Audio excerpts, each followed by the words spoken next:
शरीर की भाव भंगिमाएं तुम्हारी परिभाषा को परिलक्षित करती है। जो बहू तुम्हारे घर में आती है, अगर वो धरती पर पैर तेज पटकती है, धम धम धम, समझ लो है अभी तो धरती को धम धम करेगी, फिर सास ससुर को धम धम करेगी और आखिरी में अपने पति को धमाधम करेगी, क्योंकि उदंड है। धरती पे पांव पटकती बहुत जोर से क्यों है?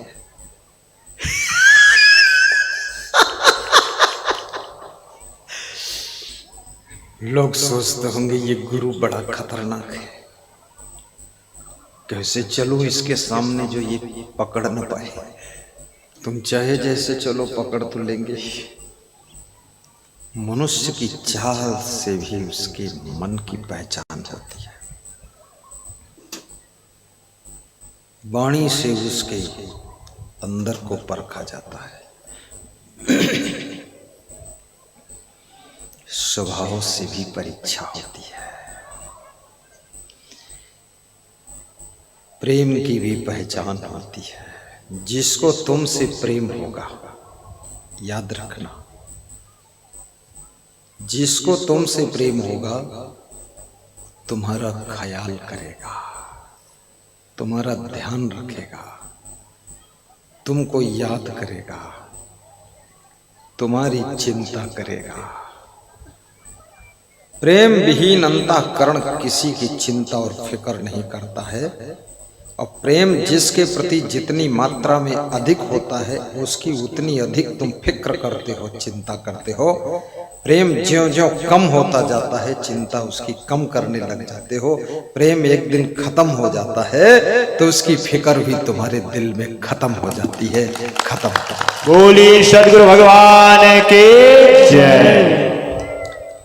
प्रेम भी परिवर्तनशील है। प्रेम एक रस नहीं रहता है, प्रेम बदलता रहता है। प्रेम जब एक लड़के की शादी हुई तो जब उसकी पत्नी आई, पत्नी ने उस लड़के से कहा, अपने पति से, कि तुम मेरे प्राणनाथ हो, तुम मेरे प्राणनाथ हो। पति बड़ा खुश हो कि मैं इसके प्राणों का नाथ हूं, इसके प्राण में नाथ डाल दिया हूं, प्राणनाथ। और पति भी अपनी पत्नी से बोला, नई नई शादी, कि तुम तो ऐसे दिखती हो जैसे चंद्रमुखी है। पत्नी खुश हो गई कि विश्व में एक ही चंद्रमा है और उस चंद्रमा जैसा मुख मेरा है, फिर क्या पूछना, मैं तो चंद्रमुखी। 1 साल बीता, थोड़ा पत्नी को भी काम करना पड़ा, पति को धन कमाना पड़ा, मेहनत मजदूरी, थोड़ा आपस में कुछ हिसाब किताब भी होने लगा, कहना सुनना होने लगा। तो पति कभी कभी पत्नी को डांट देता था। 2-1 बच्चे भी हो गए, 1-2 साल में बच्चों को संभालने में भी झंझट होने लगा। अब वो गई बाहर, वही बचपन की छूट गई गंगा स्नान। जो नया नया प्यार था वो प्यार अब बदलने लगा। पति ने जब पत्नी को डांटा, पत्नी ने गुस्सा किया, उसका दिमाग गर्म हो गया। जब उसने गुस्सा किया, रोटी नहीं बनाया, चूल्हा, पति आग बते, जब तुम आई शुरू में तो चल, लेकिन अब धीरे धीरे तुम सूरजमुखी हो गई हो। थोड़ा सूरज में गर्मी आने लगी, गुस्सा गर्मी। पत्नी बोली, मैं भी थोड़ी बदली हूँ, चंद्रमुखी से सूरजमुखी हुई हो, तुम भी तो चेंज हुई हो। पहले तुम मेरे प्राणनाथ थे, अब बच्चे पैदा हो गए, बच्चों में प्राण चला गया, अब तुम बहुत डांटते हो, तो अब केवल मेरे नाथ रह गए हो, प्राणनाथ नहीं, केवल नाथ। पति ने कहा नाथ भी काफी है, चल लेता हूँ। 5-6 साल बीते, कुछ सासू से भी खटपट होने लगा, कुछ ससुरा से भी होने लगा, कुछ गोतनी गोतना, पोतनी पोतना, कुछ भाभी भाभो भड़भूजा, सबसे कुछ खटर पटर चटर पटर लटर पटर लचक पचक होने लगा। पति भी कंफ्यूजन में हो गया, पत्नी की तरफ बोलूं कि माँ तरफ बोलूं कि बाप तरफ बोलूं कि पत्नी की तरफ बोलूं कि गोतनी की तरफ बोलूं, और देवर की तरफ बोलूं कि लेवर की तरफ बोलूं, झंझट हो गया फालतू। पति भी डिस्टर्ब, पत्नी भी डिस्टर्ब। तो एक दिन पति ने अपनी पत्नी को जोर से डांटा कि दिमाग सही रखो, परिवार को चलाना है। तो पत्नी रोने लगी, बहुत नाराज हुई, स्नान भी नहीं किया, दिन भर ऐसी बैठी रही, लार टपकाती रही और घड़ियाली आंसू बहाती रही, और रोती थी और कुछ गाती थी और बोलती थी कि अब मैं अपने मैके चली जाऊंगी, तुम देखते रहियो और लेने आइयो तो हम वापस नहीं आऊंगी, तुम देखते रहियो। तो पति बोला तू मैके चली जाएगी तो मैं, तू मैके से ले आएगा तो मैं पेड़ पे चढ़ जाऊंगी, जाएगी तो मैं आरा से कटवाऊंगा, तू आरा से कटवाएगा तो मैं कुआं में गिर जाऊंगी, तो कुआं में गिर जाएगी खिंचवाऊंगा, अरे तू रस्से से खिंचवाएगा पानी बरसाऊंगा बुझा कर तुझे बचा लूंगा, तो मैं ट्रेन के आगे कूद जाऊंगी तो मैं ट्रेन रुकवा दूंगा। बेवकूफ कहीं की फालतू बात सब। अब ये सब शुरू हो गया झंझट, मई के चली जाऊंगी।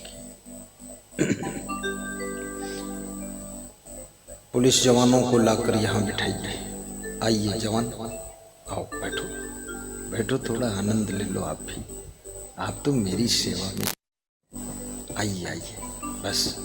हाँ जमो सब इंस्पेक्टर साहब, थोड़ा हमारी ओर देख के मुस्कुराओ ताकि दोनों के बीच का संकोच खत्म हो जाए। बिठाओ सोफा पर बैठो, हाँ बैठो जवान, चाहे जहाँ बैठ जाओ, अरे पीछे बैठ जाओ, संकोच लगेगा, हाँ बैठो बस। साहिब बंद बैठिए, सुनिए, यहाँ सुनते रहो। यहाँ सब बहुत आदमी इकट्ठा है, तो इतना डीलिंग बहुत बड़ी डीलिंग है, इतने आदमियों को फोन आ जाए इंस्पेक्टर का तो बता दो, अरे यहाँ हजारों लोगों को डील कर रहा हूँ, और बता करके अपनी जिंदगी डील कर लो बाबा का प्रवचन सुन के। हाँ बढ़िया साहिब बंदगी। तो पत्नी ने कहा तुम्हारे रहते हुए भी अब मैं अनाथ हो गई, मैं हो गई अनाथ। तो पति बोला पहले तू चंद्रमुखी थी, फिर तुझे थोड़ा थोड़ा जब गुस्सा गर्मी आने लगी तो तू सूरजमुखी हो गई, अब तो इतना क्रोध के अंगार बरसाती है, अब पूरा पूरा ज्वालामुखी हो गई, सब घर उसी में भस्म हो गया, ज्वालामुखी। अब ये क्या हुआ? प्रेम बदल रहा है, प्रेम घट रहा है, प्रेम बढ़ रहा है, प्रेम में उतार चढ़ाव हो रहा है, प्रेम में चेंजिंग हो रही है। इसलिए विचारकों ने कहा है प्रेम बहुत नाजुक होता है। किसी स्त्री को ये नहीं सोचना चाहिए कि हमने अपने पति को खरीद लिया है, ये सोच को मिटा करके पति के साथ में रहिए, अन्यथा बीच में पति का पता नहीं चलेगा कहाँ भाग गया है। ढूंढोगी, थाने में जाकर FIR कराओगी, वो हरिद्वार में जाकर कमंडल लेकर घूमेगा बाबा जी।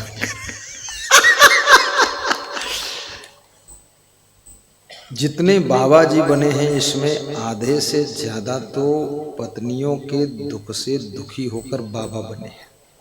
आधे तो ऐसे बाबा हैं घर में पत्नियों ने ऐसा इंजेक्शन मारा है और उनको रिएक्शन हुआ है कि हरिद्वार गंगा किनारे बैठ कर रोवत है।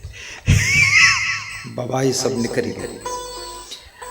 और किसी पति को ये नहीं सोचना चाहिए कि मैं अपनी पत्नी को खरीद लिया। संभल कर व्यवहार कीजिए, संभल कर बर्ताव कीजिए, अन्यथा आपकी पत्नी यू टर्न हो जाएगी, रिटर्न हो जाएगी और जहां से आई है वहीं चली जाएगी और पति पत्नी में मुकदमेबाजी भी शुरू हो जाएगी। इसलिए डरना चाहिए। डर, पति को भी डरना चाहिए कहीं ज्यादा कुछ गड़बड़ ना हो जाए। पत्नी को भी डरना चाहिए कि कहीं पति का मन गड़बड़ा ना जाए, क्योंकि दोनों को जुड़ने की जरूरत है, दोनों को दोनों की आवश्यकता है।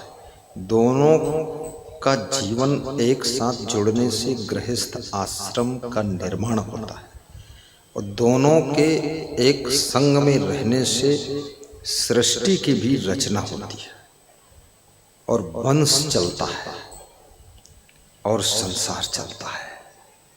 इसलिए जुड़ना भी जरूरी है।